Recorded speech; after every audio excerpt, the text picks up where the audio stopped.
You thought your illness stole your future. You stopped answering calls a long time ago. At first, people kept inviting you out. They kept asking you to join them for lunch, family gathering, birthday parties, and weekend trips. You always found an excuse. Sometimes you were genuinely sick.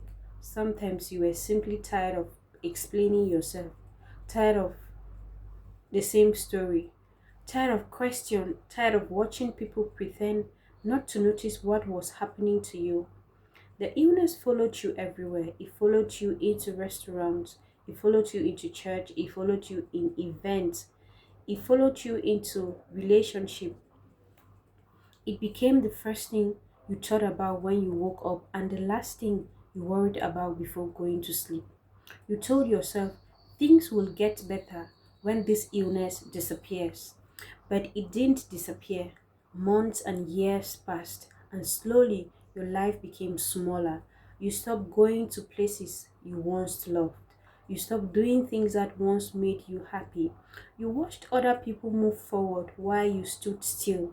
The worst part was not even the illness itself, it was that it was what it did to your confidence. Every time you met someone new, fear sat beside you. You wondered how long it would take before they noticed, how long it would take before they became uncomfortable, how long it would take before they walk away again.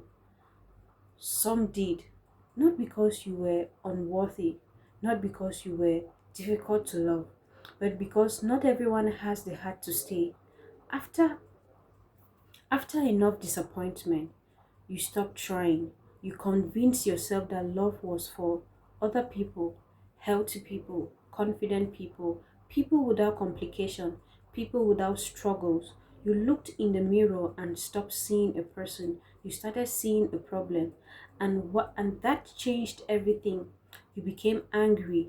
Angry when people gave you advice you never asked for, angry when they told you to stay positive, angry when they acted as if they understood your pain, angry at your body, angry at your situation, angry at life in general. Even small things began to irritate you. A happy couple walking past you, friends posting together, family members talking about future plans. You weren't angry because you hated them.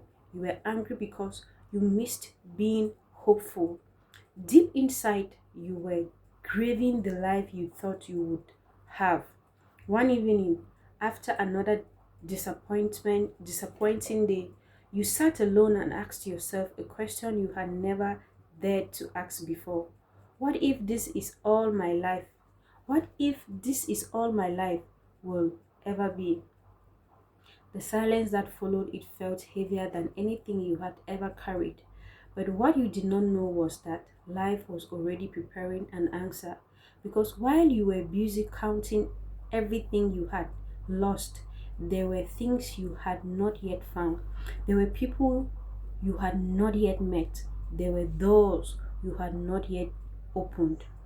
There were conversations that had not yet happened, and there was someone you had not yet crossed path yet. Someone someone would see you differently, not as a burden, not as a project, not as a problem that needs fixing, just as a human being. One day you will meet someone who notices your illness but refuses to make it your identity. Someone who learns your bad days and stays away. Someone who asks how you are feeling and genuinely waits for the answer. Someone who understands the strength. Someone who understands that strength is not pretending to be okay. Strength is surviving things that would have broken other people. You will tell them your story. You will tell them about the relationship that ended, the opportunities you missed, the lonely nights, the tears nobody saw. And instead of stepping back, they will step closer. Instead of pitying you, they will respect you. Instead of running away, they will stay. Not because they are perfect, but because they see something you have forgotten to see in yourself, your worth. The illness may affect your body, but it does not reduce your value. It does not cancel your future. It does not make you impossible to love. There are people in this world who will appreciate your kindness, your courage, your honor, your loyalty, your heart, and your relentlessness. There are people who will look at you and see far more than your struggle. And one day you may realize something unexpected. The illness that made you feel trapped did not destroy your life. It simply forced you to discover parts of yourself that comfort never could. Your patience, compassion, strength, ability to make ability to keep going when everything felt impossible. So if you are listening to this and you feel forgotten, please hear this. Your story is not over. The chapter you are living is not the final chapter. There are still smiles you have not yet smiled.